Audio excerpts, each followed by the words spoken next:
2 Timothy chapter 2, and we're going to read verses 3 and 4 and talk for a few moments about our being soldiers. 2 Timothy 2:3, as a fine soldier of Christ Jesus, take your part in suffering adversity. No man serving as a soldier involves himself in the commercial businesses of life in order to gain the approval of the one who enrolled him as a soldier.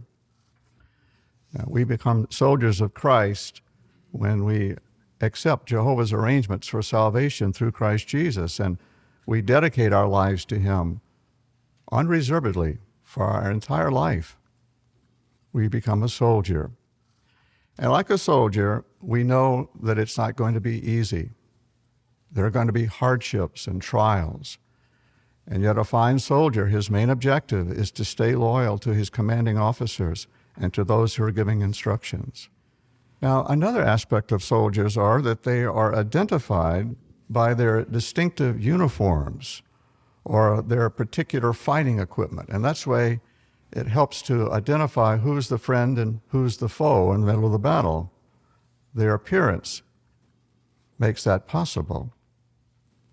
Well, today, there is a clear difference, isn't there, between the soldiers of Satan and the soldiers of Christ.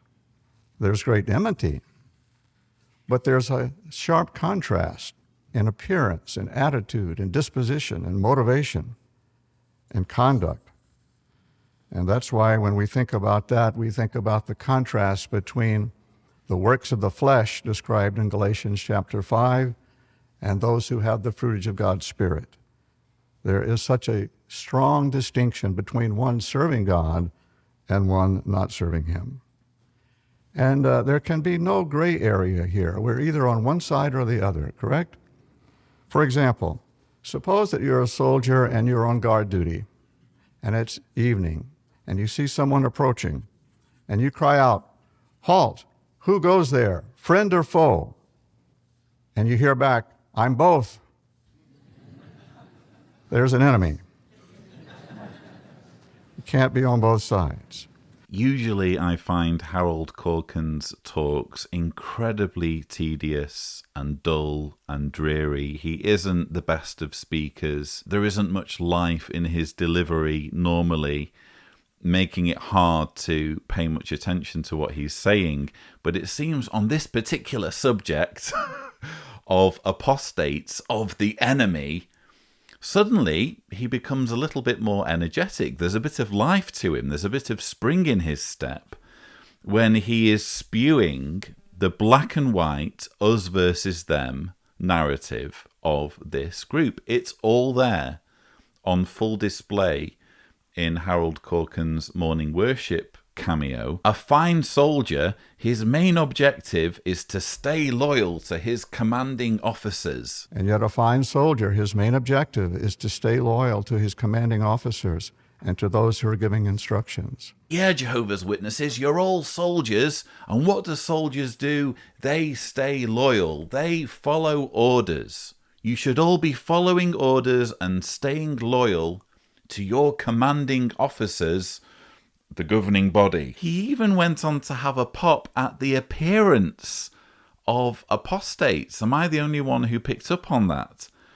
Today there is a clear difference, isn't there, between the soldiers of Satan and the soldiers of Christ? Well, today there is a clear difference, isn't there, between the soldiers of Satan and the soldiers of Christ. There's a sharp contrast in appearance, in attitude, in disposition, and motivation. Not just attitude and disposition and motivation and conduct, but appearance. They look different to us as well. That's how you can tell them apart from soldiers of Christ. If they're the enemy, if they're working for Satan, you're going to see it in their appearance. Apparently, if I cut my hair and had a shave and wore a suit, suddenly my videos would be acceptable viewing for Jehovah's Witnesses. And then he just unleashes with this perfect example of us versus them, black and white thinking.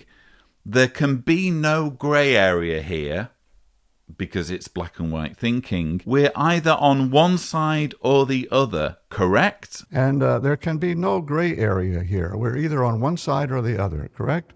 You can't be on both sides. You're either for us or you're against us. You're either good or evil. You're either friend or foe. Black and white, us versus them. What about people who care about Jehovah's Witnesses, who don't mind so much Jehovah's Witnesses having their own beliefs and doing whatever they feel they need to do, following whatever belief system they wish to follow, just so long as people aren't getting hurt, just so long as there isn't abuse being either encouraged or covered up in some way. If you extol this black and white thinking that he is completely indulging in here, what room does that leave for whistleblowers?